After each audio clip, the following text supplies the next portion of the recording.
6:30 यानी वक्त वोटों की बारात का।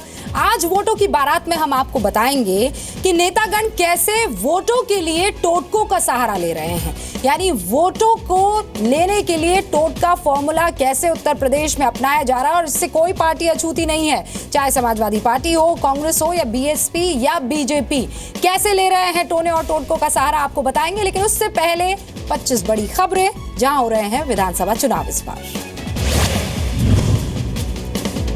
जालंधर की रैली में पीएम मोदी ने कांग्रेस को बताया डूबती नाव, कहा वजूद बचाने के लिए किसी से भी मिला सकती है हाथ। पीएम मोदी ने कहा नोटबंदी के बाद 3 महीने में मुझ पर क्या क्या जुल्म हुए, लेकिन मोदी है जुल्म के सामने झुकता नहीं।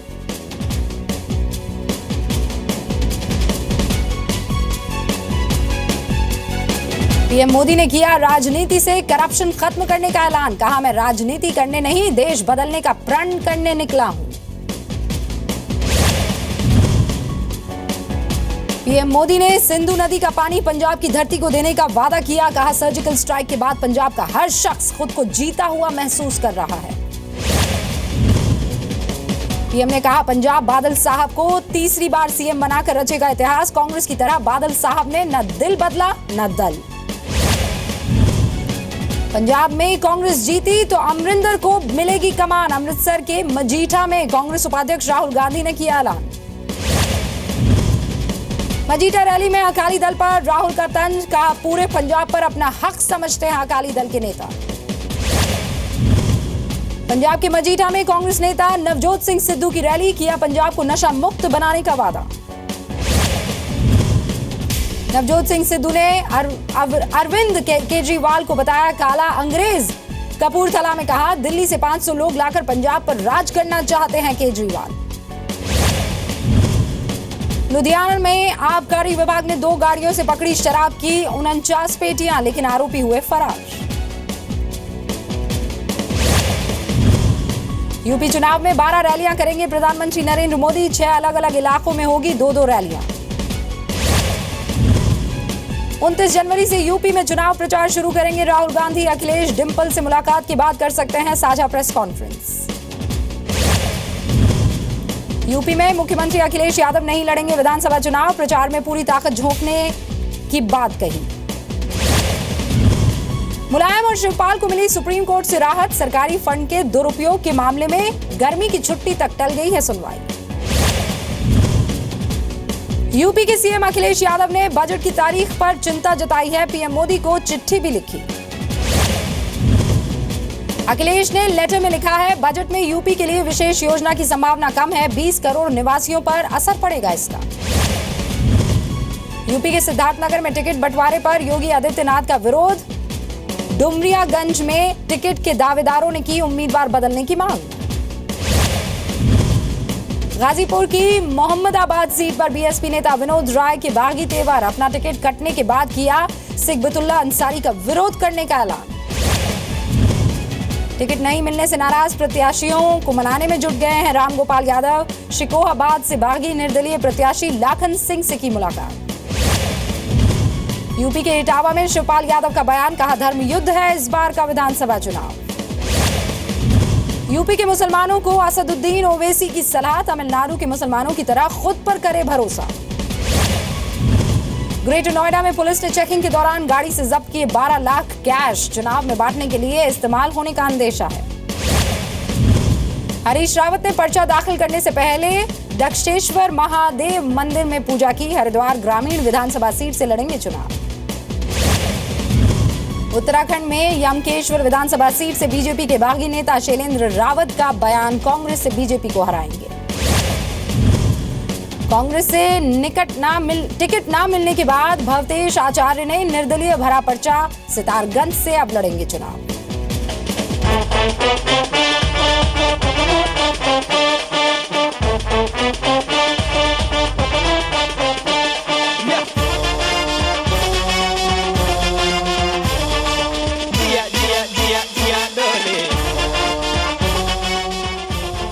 तो यूपी चुनाव का टोटका तंत्र, कैसे चुनाव प्रचार में लैपटॉप मोबाइल बांटने का ऐलान करने वाले नेता जब प्रचार के लिए निकलते हैं तो किस दिशा में जाना है ये पहले से तय कर लेते हैं। कैसे नेता साड़ी और साबुन भी रोज रंग बदल बदल कर इस्तेमाल करते हैं, क्यों नोएडा आने पर सीएम की कुर्सी खतरे में पड़ जाती है, और क्यों जो नारा देते हैं काम बोलता है वो करते हैं टोटके पर यकीन। टोटकों का ये तंत्र क्या है वोटों के लिए, देखिए।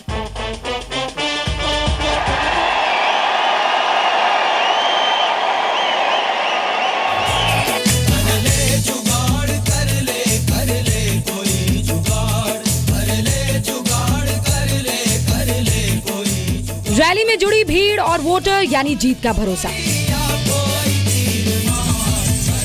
लेकिन जीत का मंत्र सिर्फ जनता ही नहीं टोटका भी है, और नेता जीत के लिए इन टोटकों के भरोसे भी हैं। सियासत का टोटका शास्त्र समझने के लिए सबसे पहले हम आपको लखनऊ के कांग्रेस दफ्तर ले चलते हैं, जहां ये मान्यता मशहूर है कि जो भी अध्यक्ष ऑफिस की पुताई कराता है उसकी कुर्सी चली जाती है। लखनऊ में कांग्रेस मुख्यालय के बारे में एक और टोटका काफी प्रचलित है। कहा यह जाता है कि जो प्रदेश अध्यक्ष अपने मौजूदा कार्यकाल में इस दफ्तर की पुताई करा देता है वो कुर्सी से हट जाता है, फिर चाहे वो महावीर प्रसाद रहे हों, सलमान खुर्शीद रहे हों, रीता जोशी हों या फिर निर्मल खत्री जो कि अभी राज बब्बर से पहले बने थे। 1992 में तत्कालीन यूपी कांग्रेस अध्यक्ष महावीर प्रसाद, 1995 में एनडी तिवारी, 1998 में सलमान खुर्शीद और 2012 में रीटा बहुगुणा जोशी सब पुताई करवाने के बाद ही हटे। हम इस वक्त उत्तर प्रदेश के कांग्रेस मुख्यालय पर मौजूद हैं। यहाँ पर माना यह जाता है कि अशोक के पेड़ बड़े होते ही काट दिए जाते हैं, और पार्टी कार्यकर्ताओं का ये कहना है कि अगर अशोक के पेड़ कांग्रेस दफ्तर की बिल्डिंग से ज्यादा बड़े हो जाएं तो ये अपशकुन माना जाता है, इसीलिए इन पेड़ों को बड़े होते ही काट दिया जाता है। ये कुछ पेड़ हैं अशोक के जिनकी आप लंबाई देख पा रहे होंगे, अगर ये बड़े होते हैं उनको पहले ही कतर दिया जाता है। और इससे पहले जब चुनाव उत्तर प्रदेश में हुए थे उस वक्त भी एक बार इन पेड़ों को काटा गया था, और कहा यह जाता है कि अशोक के पेड़ यहाँ पर बड़े नहीं होने दिए जाते हैं, जिसकी वजह से ताकि कोई अपशकुन ना हो।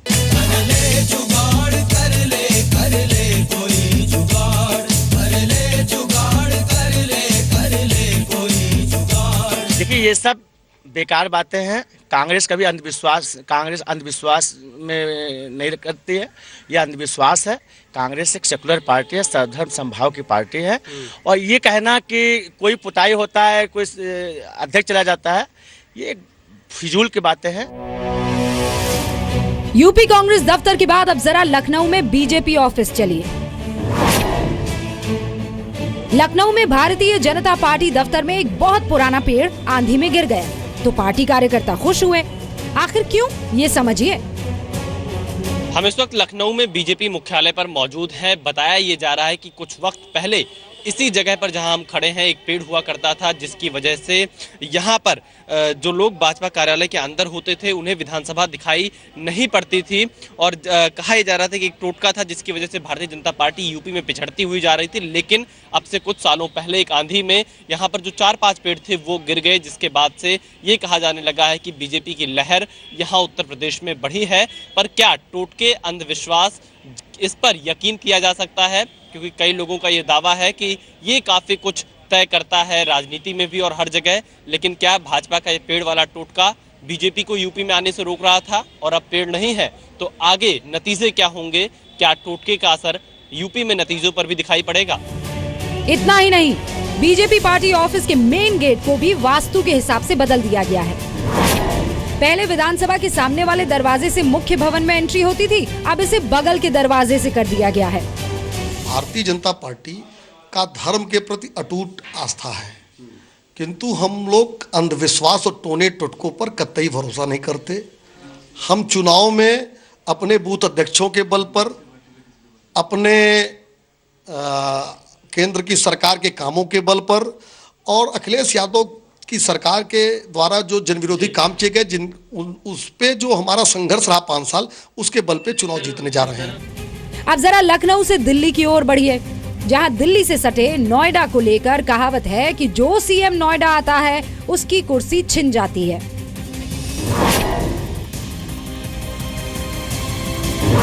1989 में तत्कालीन सीएम एनडी तिवारी नोएडा गए तो उनकी कुर्सी चली गई। राजनाथ सिंह ने 2001 में नोएडा फ्लाईओवर का उद्घाटन दिल्ली के पास से किया और वो बीजेपी के आखिरी सीएम अब तक हैं। 2006 में मुलायम सिंह के मुख्यमंत्री रहते निठारी कांड हुआ, लेकिन मुलायम सिंह नोएडा नहीं गए। और जब 2011 में मायावती नोएडा गई तो 2012 में सीएम नहीं बन पाई। और अब सीएम अखिलेश यादव ने भी नोएडा से जुड़ी योजनाओं का उद्घाटन लखनऊ से ही किया। राम आश्रित जी, नोएडा के बारे में एक टोटका है कि जो मुख्यमंत्री नोएडा गया उसकी कुर्सी चली जाती है, तो क्या इसी डर की वजह से अखिलेश यादव अभी तक नोएडा नहीं गए? नहीं, ऐसी कोई बात नहीं है। और ये मुख्यमंत्री जी की व्यस्तताएं हैं। और जहां तक ये बात है कि कोई भी मुख्यमंत्री नोएडा जाने से न जाने की वजह से हटा नहीं है। कोई बता दीजिए कोई हटा हो। प्रदेश में मौजूदा मुख्यमंत्री अखिलेश यादव को लेकर भी कहा जा रहा है कि वो टोना और टोटकों में विश्वास करते हैं।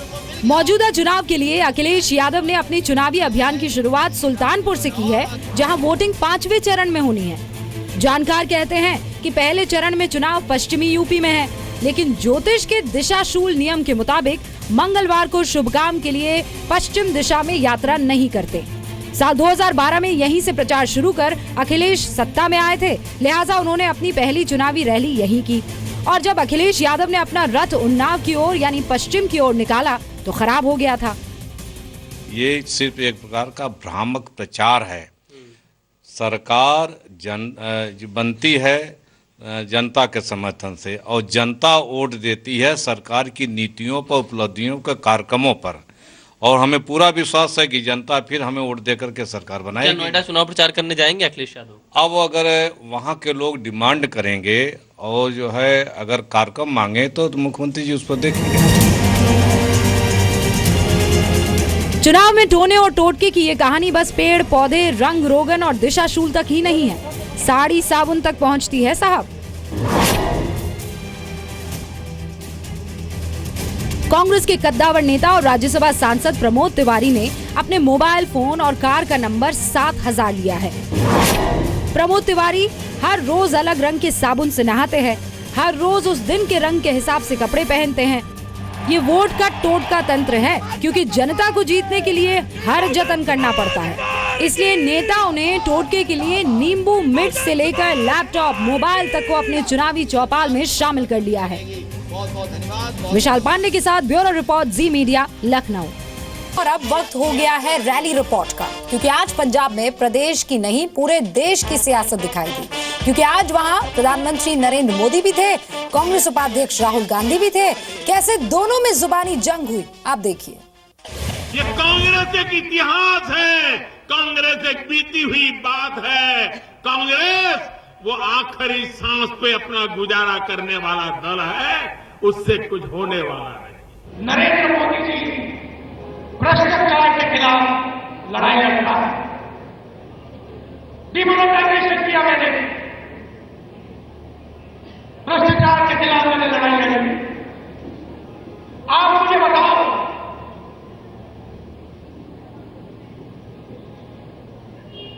जो भ्रष्टाचार की बात करता है, जो धन की बात करता है,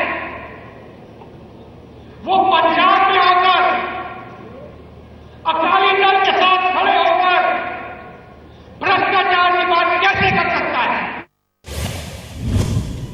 देश में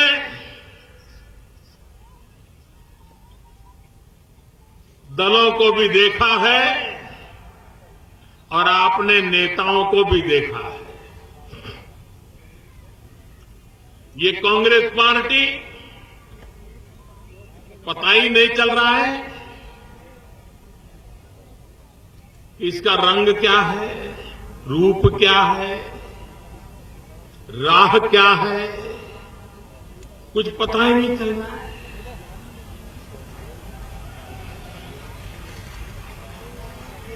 पानी रे पानी, तेरा रंग ऐसा। आप देखिए, वो सत्ता के बिना ऐसे छटपटा रहे हैं जैसे पानी के बिन मछली छटपटा रही हो। नरेंद्र मोदी जी भ्रष्टाचार के खिलाफ लड़ाई लड़ता है, डिमोनेटाइजेशन किया मैंने, भ्रष्टाचार के खिलाफ मैंने लड़ाई लड़ी।